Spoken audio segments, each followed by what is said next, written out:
So the resistance to Donald Trump and his people is growing.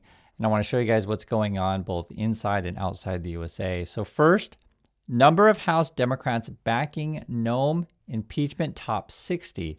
This was just a couple of days ago, and now we're filing articles of impeachment. It says Kristi Noem failed the American people. She ignored the law, violated her oath, and let ICE agents violently disrupt our communities. This chaos cannot continue. That's why I've joined Representative Robin Kelly in filing articles of impeachment to remove her from office for good. Impeach Kristi Noem now. And that's coming in from Representative Brown. You also have this from Representative Lee. People are being hunted, families torn apart. A woman was just shot in the face, and DHS seems to think it's acceptable. I joined Representative Robin Kelly and my colleagues to formally introduce articles of impeachment. It's past time to fire Kristi Noem. Impeach Kristi Noem now. And there's another one, Representative Caston. And again, I want you to see that you're not alone. Congress must address Kristi Noem's failed leadership up to and including impeachment, but that alone is insufficient. The entire chain of command who have enabled a culture of murder must face justice, right? I'm talking about impeaching Kristi Noem. Now, I showed you in the beginning the number to impeach Noem was 60. Now it's at 70, right? It says here, more House Democrats have signed on to articles of impeachment against Homeland Security Secretary Kristi Noem, bringing the total to 70. Here is the articles here. This is from Representative Stansbury.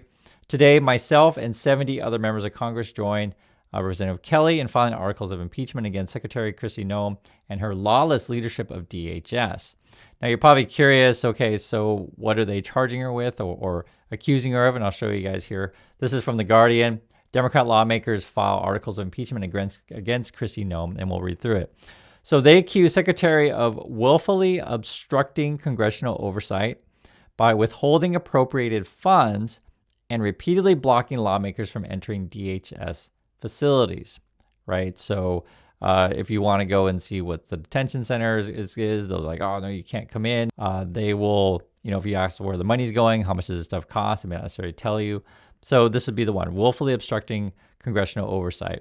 Here's another one. It further alleges a violation of public trust through use of warrantless arrests, right? So they're just arresting people without a warrant, and use of violence against U.S. citizens and lawful individuals. Then you also have this third charge here. It also charges Noem with self-dealing for inappropriately using taxpayer dollars to fund an ad campaign for ICE recruitment and awarded the $200 million recruitment contract to a firm run by the husband of the senior DHS official and chief spokesman, Tricia McLaughlin. You'll often see her on TV. So evidently her husband got some sort of contract. And I've told you guys this before. Oftentimes these Trump people, they're all in it to put money into their own pockets. Now, this is just an update. New 80 co-sponsors now to the U.S. House bill seeking impeachment of Kristi Noem, right? So we started with 60, I told you guys, and 70. Now it's at 80. If this updates, I'll let you know some more.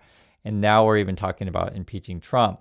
Republican says he would lean toward impeaching Trump if he invades Greenland. And this was Representative Don Bacon. He's out of Nebraska. He says, I don't want to give you a definite yes or no, but I would lean that way, talking about impeaching Trump. It would be a total mistake to invade an ally. It would be catastrophic to our allies and everything. It's just the worst idea ever, in my view. So there's multiple things going on right now. First is the Noem stuff that would be internally. So they just filed articles of impeachment, and now you're starting to get Republicans turn against Trump thinking, hey, we should remove him also. Europe is also resisting Trump. This is from the Wall Street Journal today. Europe deploys troops to Greenland in message to Trump. And you have this from The Guardian. Greenland's defense is, quote, common concern for NATO, Danish PM says, as European troops fly in. It's multiple countries that are sending troops to Greenland to defend against Trump. You got France, Germany, the UK, Norway, Sweden, and then I guess Denmark is increasing their presence. It was interesting. One of the senior European officials said this. Their goal is in part to show the U.S. that Greenland won't be, quote, easy prey, as one senior European official put it. This is a senator, and I'm just showing you guys different points of view on this stuff. Senator Chris Van Hollen says, just met with senior officials from Denmark and Greenland. When Trump says we need Greenland for security, remember, they already allow U.S. and NATO bases there and don't oppose additional measures. This is a land grab by Trump. Don't be shocked if he tries to rename it Trumpland. And unfortunately, this is probably not a joke. You don't know with Trump, right? His people even tweet out memes of Trump building hotels in Greenland, etc. And they just keep threatening our allies. It's absolutely insane. This is a professor says from Michael McFall. Denmark is a member of NATO, which means China and Russia will never attack, let alone invade Greenland. Our president is making completely absurd statements right now, which are extremely damaging to our reputation and thus national security. So we're talking about attacking Greenland and the Europeans defending that, and also we're looking at impeaching both Noem and Trump. At the moment, Trump basically is overextending U.S. military forces. This is from the Wall Street Journal. This says the U.S. forces seized 6th oil tanker near Venezuela. They put out video of this kind of stuff, and we're just all over the place, completely overextended. And as you know, talked about in the last video, Trump now wants to use the military, threatening the Insurrection Act in the USA on the homeland. This is the language that the Trump people use. I'll just read it to you. It says, the Veronica, it's referring to the tanker, is the latest tanker operating in defiance of President Trump's established quarantine of sanctioned vessels in the Caribbean. So they want to paint you all as you're defiant, that you're all paid, right? You're agitators, these kind of things. But that's the language that they use because they need people to go along with their insanity. And this just came out from the Washington Post. They want to take the Stars and Stripes publication, so it's like a military publication, but it is independent, just has to do with the lives of people in the military, and they want to, this is in their words, overhaul it. So Pentagon to overall independent military newspaper, calling it, quote, woke. When you look at their statement, and why does this matter? Because you have to convince people in the military that, oh, you're doing the right thing by, going after Greenland or going after these tankers or going to Venezuela or attacking Iran or anything that they have planned. And from their language, the same stuff that Hegseth always says. This is Sean Purnell, I think he's one of the assistants over there. Stars and Stripes will be custom tailored to our war fighters. They like to use that word, war fighters. It will focus on war fighting, weapon systems, fitness, lethality, and survivability, and all things military. So that's coming from that. And that kind of language would, basically Hegseth always likes to talk about lethality and stuff like that. If you look at the Stars and Stripes website here, this is their news. They actually do a lot of things. They can talk a lot more than just effectively killing people and being lethal. You talk about things like VA awards or news that are concerning to military families.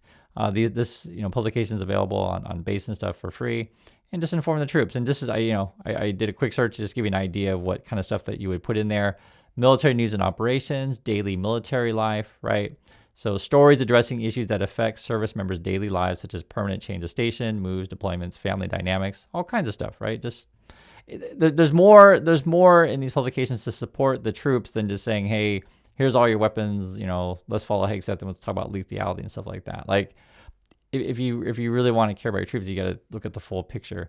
Veterans fairs, community and lifestyle, sports and travel, special publications, just any number of feature stories about various troops, right, and their families. So according to the professor at Missouri, he says, this is a school of journalism, quote, and this is on the Hegseth stuff, they are basically blowing apart the legacy of Stars and Stripes, and unless Congress asserts itself, there will be no more independent newspaper for the nation's troops because it'll be just a mouthpiece of the Department of Defense. It's going to be a zombie news outlet. And so that's why I wanted to show you just a variety of stories, both human interest and otherwise, and they just want to focus on lethality, according to Hegseth. This is also going on. We are stretched way too thin, and I'm showing you guys, I know it's a lot today, but I just want to show you what's going on. Trump's military buildup in the Caribbean limits his options in Iran. Because remember, before he was threatening Iran, and now he's saying he's backing down. But we may not necessarily even had the capability to really carry out as much as Trump maybe would have wanted. It says here we have 12 warships assigned to the waters around the Caribbean versus only 6 in the Middle East. I don't think, there's no carrier group. It says in either the Middle East or in Europe. So we're just stretched too thin. We're focusing on Venezuela, and then suddenly you want to attack Iran. I mean, there's only so many, military assets that you have. And I always tell you guys the same thing. And instead of investing, in your people, Trump just wants to go blow up stuff and figure out ways to, profit off of these things. Him and his buddies, be it private military contractors, as we just talked about with the Blackwater stuff in the last video, or private ICE prisons, these kind of things. It is frankly ridiculous, and you're just creating more cause and more harm to the world and destabilizing it, basically. And so then now he's saying, I'm going to do the Insurrection Act. And the list goes on. It's everything's so crazy. And it's like, who's around Trump? Where does he get his info? Let me show you this. This just came out today from the Wall Street Journal. Trump was told attack on Iran wouldn't guarantee collapse of the regime. Okay. Remember, from Trump's point of view, just attack everyone and then, put in puppets so you can control the world, I guess. I guess that's your plan, as if it's that simple. And let me read some of the stuff because it really illustrates what's going on. So President Trump was advised that a large-scale strike against Iran was unlikely to make the government fall. Okay. And also says the U.S. would need more military firepower in the Middle East, both to launch a large-scale strike to protect American forces, right? And then they're also talking about, do you want a massive bombing campaign, or maybe we'll do smaller packages? But the thing is, like, if they, who knows what Trump wants to do, but if they end up doing anything that may give the appearance that the U.S. is instigating the protests, so you got to be very careful with that stuff. I mean, this is an internal thing for Iran, but I'm sure you guys get what I'm getting at. Like, it's not that we don't want people to be free, but if you make it look like, all the protesters are puppets of the USA, it delegitimizes the local people. And then when you see who Trump is talking to, you kind of get the sense of what's going on here. So, for example, this is from the Karen Levitt. She says, only President Trump knows what he's going to do, and a very, very small team of advisors are read into his thinking, okay? Very, very small people know. And then later it says, she didn't say how the U.S. had learned about the planned executions, because they're saying they might execute 800 people. And I don't want to make light of that stuff, but this was what she says. She also confirmed Trump had a recent conversation with Israeli Prime Minister Benjamin Netanyahu, but didn't disclose the specifics of the discussion. She didn't say when the conversation took place. You kind of get a sense of what's going on, right? And also, this is our local news, or in USA, this is the New York Times. They put out a chart on how to read the different uniforms of ICE. So I didn't even know all this stuff because I've seen it in the videos and various pictures, and I wasn't sure either. So if you guys are curious, this is what it is. There are multiple ones here. So you got the Border Patrol, you got the National Guard, you have ICE, then you have FBI, DEA, and Secret Service. So you have different groups involved. Some of this would be the ERO, and that's one I didn't know. And then the HSI, I'll read what it says. So if you see ERO on a uniform, that would be the Enforcement and Removal Operations, okay? ICE is made up of two main branches. The Officers of Enforcement and Removal Operations, that's the ERO, typically handle arrests and deportations. In the past, Homeland Security Investigations, so that's the HSI one, focus on transnational crimes, but Mr. Trump has called on its officers to make arrests in other fields. And there's all sorts of stuff like this. And it says, like, there could be people claiming misrepresentations. I'll read it. It says, in 2020, community organizers in California sued ICE, claiming officers misrepresented themselves as the police during immigration operations. The lawsuit was settled in August and mandated that officers clearly identify themselves as ICE on their clothing. So that's sort of why you have different uniforms and stuff like that. And then there's another branch here, I guess. This is the Officers for ICE Special Response Team, often carry crowd control equipment, right? So there are different things, and that shows you kind of what that looks like. Because I've kind of wondered about that too, like who are these people? And they're all masked as well. And I'm not sure the situation with the names on the uniforms, because we've seen in some of the situations where they just put like, A4 or C20 or C21 or whatever. I don't know if like every single officer is doing that, or agent, however you want to call these people. I mean, it's this whole thing is happening so quick. And that's why it goes back to the, why would you impeach Noem? Because there's not transparency, right? If Congress wants to oversight how much you spend on this stuff, where are these people going? Show us the detainment centers, right? They try to hide all this stuff. And then you find out that Noem is also, funneling contracts to people inside to like so-and-so's, husband. I mean, the whole thing is corrupt. These people need to be removed. It should be obvious. And that's why I just want to show you guys that you're not alone, and articles of impeachment have been filed. And also, if you're watching this, it's not just in the USA, it's outside the world, outside the USA, where the world is resisting to Trump. And I know I feel like we're just like outside of reality every day when we watch this stuff, but I just got to keep repeating that you're not alone, because I know it can feel like that way sometimes, especially if you're surrounded by MAGA people in your neighborhood, because sometimes people in the community say, Chris, like I have a MAGA mom or MAGA dad or MAGA neighbors, and it just feels like you're in crazy land. But if you're watching this, you're part of the majority. Most people can see what's going on, and it's awful. I'll just be frank. And so again, you're not alone. So thank you again for watching, and I'll catch you on the next video.